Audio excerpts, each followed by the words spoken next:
Nagsimula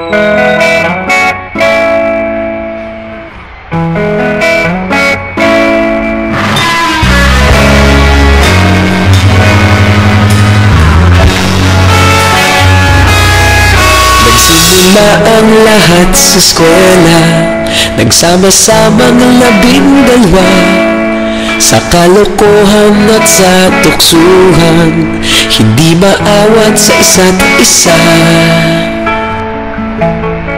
Madalas ang standby sa cafeteria, isang barkada na kay saya, laging may hawak-hawak na gitara, konting udyok lamang kakanta na.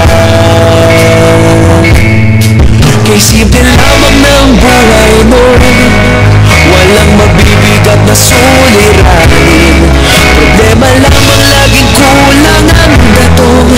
Sana napunta ang panahon, sana nga ba, sana nga ba, sana napunta ang panahon.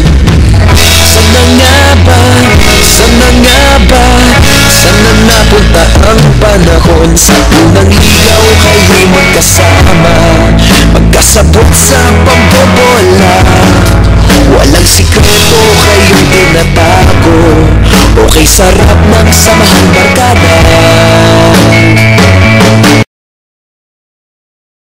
Nandito na si Chito Miranda. Nandito rin si Nico na gwapo. Nandito rin si Justin, still alive and kicking. Nandito rin si MJ, he looks like a gay. Nandito rin si Alvin, nakabris ang ngipin.